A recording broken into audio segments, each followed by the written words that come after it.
Hello and welcome back to my channel. My name is Danica Kopp and I'm a master's level social worker licensed at the independent clinical level in both Massachusetts and Virginia. Welcome to Therapy Thursday.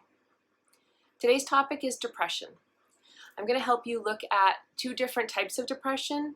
You have your major depressive disorder and then also your dysthymic disorder. So I'm going to explain what they both are and kind of go through our DSM criteria and then kind of just talk briefly about what we can do with them, okay? Or when you have them. Okay, so the first one is major depressive disorder. So this is a disorder that is pretty significant and actually is one of the leading causes of suicide. So over a period of 2 weeks, you have to have 5 or more of the following 9 symptoms. So the first one is a depressed mood every day or most of the day. That's pretty self-explanatory. The next one is a significant disinterest in activities that usually brought you pleasure or in almost all activities. So hobbies that you used to do, you just have no interest in doing, and things that during your day, weren't so awful, just the motivation to do so, the disinterest in those is pretty bad. A weight change without trying, so gains or losses. The fourth one is an insomnia, so an inability to sleep, or hypersomnia, where you just sleep all the time. You're just so exhausted that all you want to do is sleep. The fifth one is a slowness or an agitation in movement. So this means you just, sorry, the dog is here. This means that either you are very kind of like just slow in trying to like think through and process through your movements, or you kind of are like agitated and keyed up, kind of a restlessness. The sixth one is a fatigue or loss of energy. So fatigue is usually, we think like, oh, we're fatigued, like we're tired. Fatigue is like tired to another level. People who are fatigued struggle to even just start activities. Like when you're tired, you're kind of just slower and you're kind of like you're just sluggish. But fatigue is like you just can't even get the energy to just start. Like you have things to do and you just don't even have the oomph to get started. 7 is feelings of worthlessness. So the true belief that you don't matter. And this is in depression, this isn't just like a self-esteem issue. This is like a deep core like feeling that like just I don't matter and I don't belong here. 8 is the diminished ability to concentrate, so just not able to focus and kind of get through some tasks. And the 9th, this is the biggest one that makes it a major depressive disorder, is recurrent thoughts of death or suicidal ideation. So that's thinking about suicide but no plan. So what I'll see a lot with major depressive disorder is they may not be actively like thinking about how to end their life, but if tomorrow they didn't wake up, or if like something happened and they were killed, that would be okay. Like that it's very a passive thought, but that's a big piece of major depressive disorder, and that's the big difference between major depressive disorder and a dysthymic disorder, is that last piece, that suicidal thought, or whether it's passive or active, just having those thoughts. And I would just like to say, I touched on this last week in my suicide video, but people who are thinking about suicide, their brains with depression are liars. When you have a major depressive disorder, your brain tells you that the world is better without you.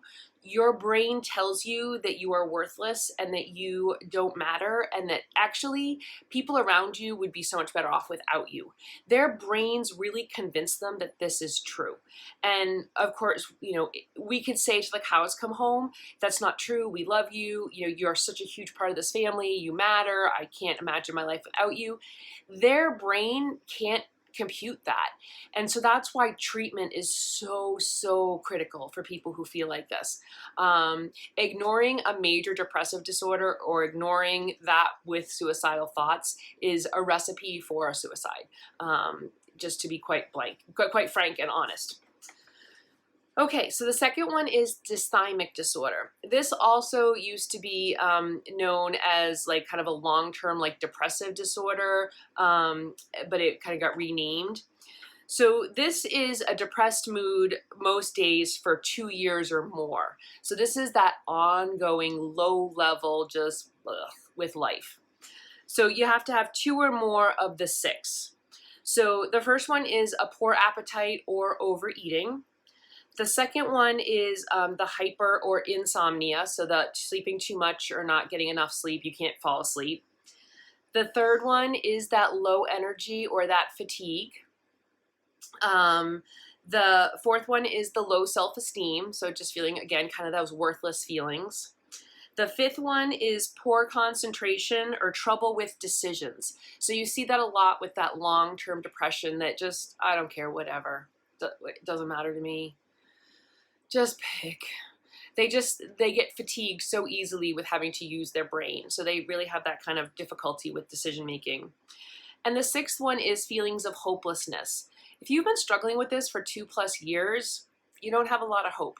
So they're just kind of like, ugh, this is what it is. But again, with dysthymic disorder, there is no suicidal thoughts, okay? If you have a suicidal thoughts, you fall under the major depressive disorder.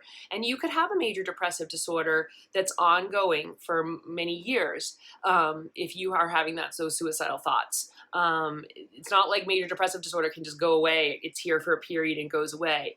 Absolutely, people have them for years and years and years. Okay, let's talk about treatment. So I strongly recommend with either of these that you seek out a professional.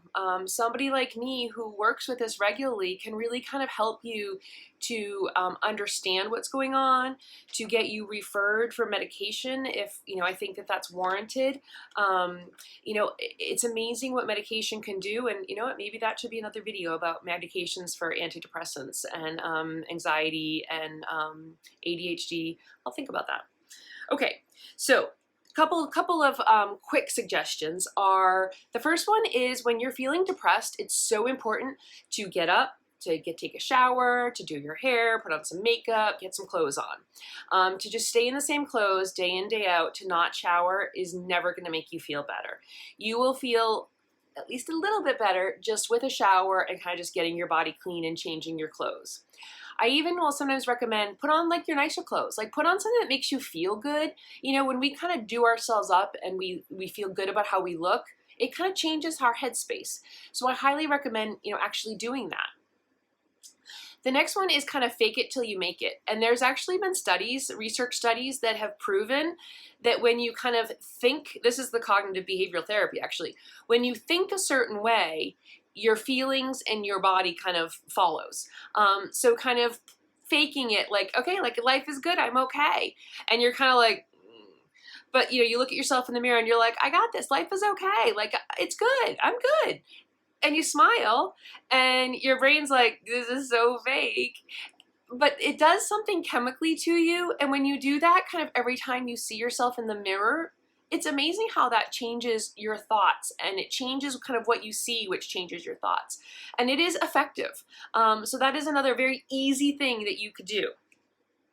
So I talked about medication, I talked about therapy. The third thing is to kind of see the other side. When we get stuck in our thinking, we're stuck in that one side of the situation. And so we see like the worst case scenario or the worst thing that could happen. And sure, that's one side of the coin. But there's always another outcome, and we need to kind of flip the coin over and explore like, so, okay, if the worst case didn't happen, what would that look like? And think about that too, because focusing too much on just one scenario is not helpful. And I think too, I always like to say to clients, like, how often does the actual worst case scenario happen? Usually never. So that should be telling, okay? The fourth thing I recommend is volunteer. It's hard to feel bad about yourself when you're helping others. And studies show this. I can tell you that anecdotally from me and from working with people who actually go out and do it. When you volunteer your time and you help animals, other people, clean up the environment, whatever it is that you feel passionate about, it's hard to then kind of still be sad because you feel empowered to be acting. And when you get that reward back from like an animal loving you or, a person saying, thank you for your help, thank you for showing up today.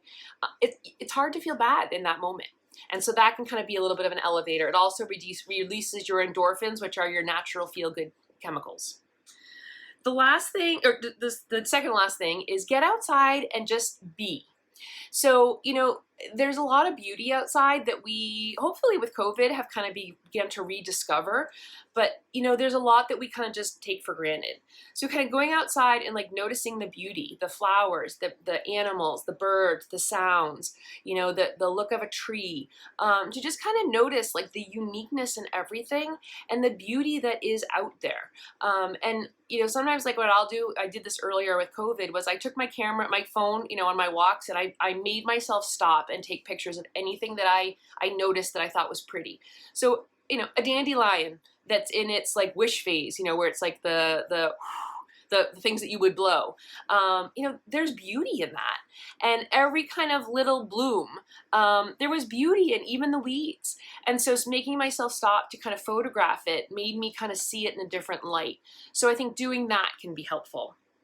And the last one is to kind of really take on an activity that you have enjoyed in the past and kind of like, I'm going to commit to this, I'm going to do it, and see kind of how your brain changes. Like maybe as you think about starting it, on a scale of 1 to 10, maybe my motivation, if 10 is the highest, is like a 3.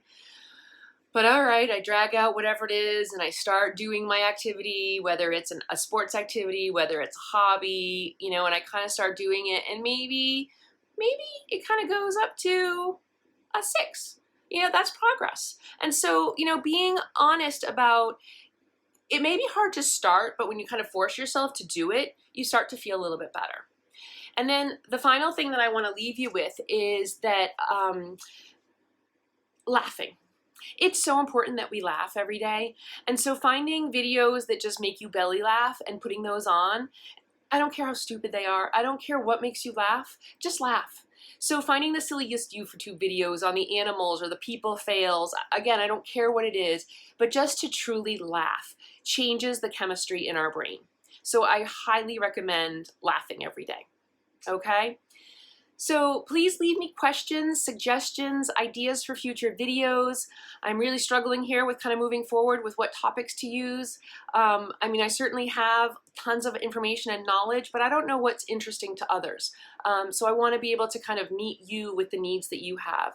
So please, please, please give me ideas, suggestions.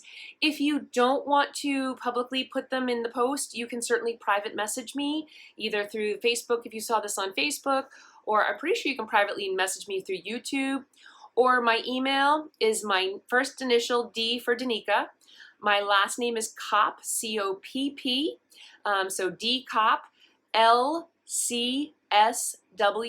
that's for licensed clinical social worker at gmail.com. So D Kopp, C-O-P-P, LCSW at gmail.com. Feel free to drop me a line, okay? And please don't forget to like, comment, subscribe. And if you're not, already a subscriber, please feel free to click on that. And there's a little bell so you get notified about future videos and future Therapy Thursdays. I'm also looking for questions. If you guys, would love to do like just a Q&A. So just even if you just have like a single question, please post that or send it to me, because I could put together a whole bunch of questions and do a video about those, answering kind of frequently asked questions of a therapist. Again, ask me anything. I'll tell you if I don't want to answer it, but I'm pretty open. All right, so thanks so much, guys. Like, subscribe, share. That's the other thing. Share my videos so more people get to see them. Take care. Have a great week.